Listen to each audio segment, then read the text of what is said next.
कहानी शुरू होती है एक ऐसे मंच से जहां जादू सिर्फ लोगों को हैरान करने के लिए नहीं किया जाता बल्कि किसी की जान लेने तक पहुंच चुका है। एक तरफ दर्शक तालियां बजाने के लिए बैठे हैं और दूसरी तरफ मंच के नीचे पानी से भरे टैंक में एक आदमी अपनी जिंदगी बचाने के लिए तड़प रहा है। लेकिन सबसे बड़ा सवाल ये है, वो आदमी वहां पहुंचा कैसे और क्या उसे बचाने वाला कोई है भी। फिल्म हमें सबसे पहले जादू के 3 हिस्सों का मतलब समझाती है। पहला होता है ऐसा साधारण चीज दिखाना जिस पर हर कोई भरोसा कर सके, दूसरा उसी चीज को असंभव बना देना और तीसरा सबसे मुश्किल हिस्सा जो गायब हुआ है उसे वापस लाना। इसे कहा जाता है प्रेस्टिज। इसी बीच हम एक थिएटर में पहुंचते हैं जहां मशहूर जादूगर रॉबर्ट एंजियर अपना सबसे खतरनाक प्रदर्शन करने वाला है। उसके सामने एक विशाल इलेक्ट्रिक मशीन लगी है। मशीन चालू होती है, बिजली की चमक पूरे मंच को घेर लेती है और एंजियर उसके अंदर कदम रख देता है। लेकिन उसी समय मंच के नीचे अल्फ्रेड बोर्डेन किसी और ही चीज का सामना कर रहा है। अंधेरे में उसे पानी से भरा एक बड़ा टैंक दिखाई देता है और अगले ही पल एक शरीर उस टैंक के अंदर गिर जाता है। जब मशीन बंद होती है एंजियर मंच से गायब हो चुका होता है, लेकिन जादू का तीसरा हिस्सा पूरा होने से पहले ही सब कुछ बदल जाता है। टैंक के अंदर एंजियर डूब रहा है, उसकी आंखें बोर्डेन पर टिक जाती हैं और वह कांच पर पूरी ताकत से हाथ मारता है, लेकिन बोर्डेन कुछ नहीं कर पाता।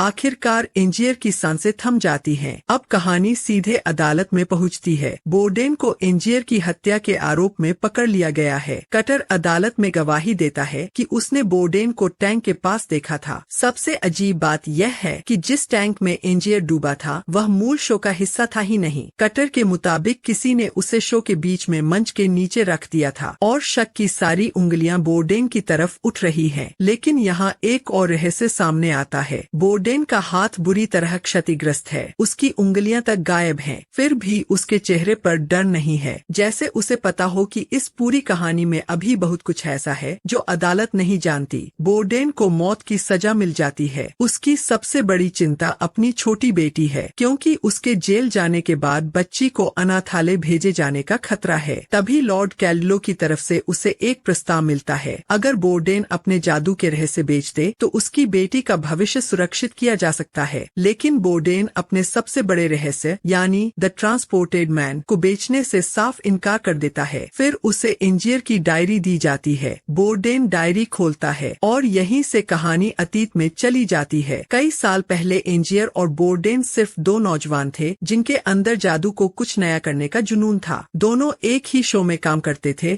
और उनकी मुलाकात जूलिया नाम की खूबसूरत असिस्टेंट से होती है। उस समय किसी को अंदाजा नहीं था कि यही 3 लोग कुछ साल बाद एक दूसरे की जिंदगी बर्बाद करने वाले हैं। एक रात जूलिया को पानी से भरे टैंक वाले खतरनाक ट्रिक में बांधा जाता है। बोर्डेन उसके हाथों की रस्सियां बांधता है और एंजियर उसके पैरों की, लेकिन बोर्डेन एक खास गांठ बांधने की कोशिश करता है। कटर उसे देखकर चेतावनी देता है, क्योंकि अगर गांठ सही समय पर नहीं खुली तो जूलिया पानी के अंदर फंस सकती है और फिर वही होता है जिससे सबकी जिंदगी हमेशा के लिए बदल जाती है। जूलिया टैंक में गिरती है, ढक्कन बंद हो जाता है। कुछ सेकंड गुजरते हैं, फिर कुछ और सेकंड, लेकिन वह बाहर नहीं आती। कटर तुरंत कुल्हाड़ी उठाकर टैंक की तरफ दौड़ता है। कांच टूटता है, पानी मंच पर फैल जाता है और जूलिया को बाहर निकाला जाता है, लेकिन तब तक बहुत देर हो चुकी होती है। एंजियर अपनी आंखों के सामने जूलिया को मरते हुए देखता है और बोर्डेन खुद भी नहीं बता पाता कि उसने आखिर कौन सी गांठ बांधी थी, साधारण स्लिप नॉट या खतरनाक लैंगफोर्ड डबल। यहीं से दोनों दोस्तों के बीच दुश्मनी पैदा होती है। एंजियर के लिए जूलिया की मौत एक हादसा नहीं बल्कि बोर्डेन की गलती है, लेकिन बोर्डेन का कहना है कि उसे खुद नहीं पता कि उस रात उसके हाथों से कौन सी गांठ बंधी थी। और अब सवाल सिर्फ ये नहीं है कि जूलिया को किसने मारा, सवाल ये है कि क्या उसी रात से एंजियर और बोर्डेन के बीच शुरू हुई ये दुश्मनी आखिरकार एक दूसरे की मौत तक पहुंचाएगी। लेकिन असली खेल अभी शुरू हुआ है, क्योंकि बोर्डेन की डायरी पढ़ते पढ़ते एंजियर को एक ऐसे रहस्य का सुराग मिलने वाला है जिसके पीछे भागते भागते वह इंसान से ज्यादा अपनी जुनून का गुलाम बन जाएगा। और अगली बार जब ये दोनों आमने सामने आएंगे तो मुकाबला सिर्फ जादू का नहीं होगा। कहानी अब उस मोड़ पर पहुंच चुकी है जहां एंजियर और बोर्डेन की दुश्मनी सिर्फ एक पुराने हादसे का बदला नहीं रह गई थी। दोनों अब एक दूसरे की हर चाल को मात देने के लिए अपनी पूरी जिंदगी दांव पर लगाने लगे थे। एंजियर ने आखिरकार बोर्डेन के मशहूर ट्रांसपोर्टेड मैन का जवाब तैयार कर लिया। उसने एक ऐसे आदमी को ढूंढ निकाला जो शक्ल सूरत में उससे काफी मिलता था। उसका नाम था रूट। कटर की मदद से रूट को बिल्कुल एंजियर की तरह तैयार किया गया, यहाँ तक कि उसकी चाल, हाव भाव और स्टेज पर बोलने का अंदाज भी सिखाया गया। अब एंजियर का नया प्लान था। दर्शकों को लगेगा कि वह एक दरवाजे से गायब होकर दूसरे दरवाजे से तुरंत बाहर आ गया, जबकि असल में वह खुद मंच के नीचे छिप जाएगा और रूट उसकी जगह लेगा। लेकिन इस चाल की सबसे बड़ी कीमत एंजियर को खुद चुकानी पड़ रही थी। हर बार जब वह मंच के नीचे गिरता, दर्द सहता और अंधेरे में पड़ा रहता, ऊपर बैठे हजारों लोग सिर्फ उस आदमी को देख रहे होते जो दूसरी तरफ दिखाई देता था। और एंजियर को इससे नफरत थी, क्योंकि दर्शकों के लिए असली जादू वह आदमी था जो गायब होने के बाद वापस आता था, न कि वह जो उस जादू को करने के लिए अंधेरे में छिपा रहता था। फिर भी शो जबरदस्त हिट हो गया। एंजियर ने अपने नए ट्रिक का नाम रखा the new transported man. Theatre में भीड़ उमड़ने लगी और हर रात लोग यह देखने आते कि आखिर वह एक दरवाजे से दूसरे दरवाजे तक इतनी तेजी से पहुंचता कैसे है। लेकिन एंजियर के लिए ये कामयाबी भी काफी नहीं थी। शो खत्म होने के बाद ओलिविया उसके साथ जश्न मना रही थी। दोनों करीब आते हैं और एक दूसरे को किस करते हैं, लेकिन एंजियर का ध्यान कहीं और था। उसके दिमाग में सिर्फ बोर्डेन था। ओलिविया उससे कहती है कि दर्शकों ने शो को बेहद पसंद किया, मगर एंजियर के लिए तालियां बेकार थीं, क्योंकि उसे लगता था कि बोर्डेन का ट्रिक अब भी उससे बेहतर है। यानी एंजियर जीतकर भी हार रहा था। वह ओलिविया से कहता है कि उसे बोर्डेन के पास जाकर काम करना होगा, लेकिन नौकरी के लिए नहीं, बल्कि जासूस बनकर। उसे बोर्डेन के ट्रिक का राज पता करना था। ओलिविया मजबूरी में बोर्डेन के पास पहुंचती है। वह उसे सच बताती है कि एंजियर ने उसे उसका राज चुराने के लिए भेजा है, लेकिन वह ये भी बताती है कि एंजियर अब अपनी कामयाबी से खुश नहीं है। उसे सिर्फ बोर्डेन की ट्रिक का रहस्य चाहिए। बोर्डेन पहले उस पर भरोसा नहीं करता, लेकिन धीरे धीरे दोनों करीब आने लगते हैं। ओलिविया बोर्डेन के उस हाथ को देखती है जिसे वह हमेशा दस्ताने से छिपा कर रखता है। उसका हाथ बुरी तरह खराब हो चुका था। ओलिविया उसे समझाती है कि यही उसकी सबसे बड़ी ताकत बन सकता है, क्योंकि अगर लोग उसके हाथ को देखेंगे तो उन्हें लगेगा कि वह किसी डबल की मदद नहीं ले रहा, और यही एक नया रिश्ता शुरू हो जाता है। ओलिविया को बोर्डेन से प्यार होने लगता है और बोर्डेन भी उसके करीब आने लगता है, लेकिन दोनों जानते हैं कि इस रिश्ते के बीच एंजियर खड़ा है। उधर एंजियर को आखिरकार बोर्डेन की डायरी मिल जाती है, लेकिन समस्या ये थी कि डायरी किसी सामान्य भाषा में लिखी ही नहीं गई थी। उसमें एक खास कोड था जिसे बिना सही शब्द के समझना लगभग नामुमकिन था। फिर भी एंजियर हार नहीं मानता। वह डायरी को अपने हाथ से जाने नहीं देता, क्योंकि उसे लगता है कि बोर्डेन का पूरा रहस्य अब उसके सामने है। और इसी जुनून में एंजियर एक ऐसी बात कह देता है जो खुद उसे भी अंदर से हिला देती है। ओलिविया उससे कहती है कि बोर्डेन का राज जानने से उसकी पत्नी वापस नहीं आएगी। एंजियर जवाब देता है कि उसे अब अपनी पत्नी की परवाह नहीं, उसे सिर्फ बोर्डेन का रहस्य चाहिए। उसे खुद एहसास होता है कि वह कितना बदल चुका है, लेकिन बोर्डेन भी कोई आसान शिकार नहीं था। जब उसे पता चलता है कि उसकी वर्कशॉप में चोरी हुई है और उसकी डायरी गायब है, तो वह तुरंत समझ जाता है कि इसके पीछे एंजियर है। वह सिर्फ इतना कहता है, अब वह शुरुआत कर चुका है। इसके बाद बोर्डेन एंजियर को उसी के खेल में फंसाने का फैसला करता है। वह एंजियर के डबल रूट तक पहुंचता है और उससे ऐसी बातचीत करता है कि एंजियर को लगे कि बोर्डेन ने उसके ट्रिक का राज समझ लिया है। बोर्डेन उसे बताता है कि उसके हिसाब से ट्रांसपोर्टेड मैन के पीछे भी कोई डबल हो सकता है, लेकिन फिर वह ऐसी कहानी सुनाता है कि जैसे डबल ने धीरे धीरे जादूगर पर ही नियंत्रण कर लिया हो। अब एंजियर के दिमाग में शक पैदा हो जाता है, क्या बोर्डेन सच में डबल का इस्तेमाल करता है या फिर वह जानबूझकर उसे गलत दिशा में भेज रहा है। एंजियर इस सवाल का जवाब ढूंढने के लिए अपने शो को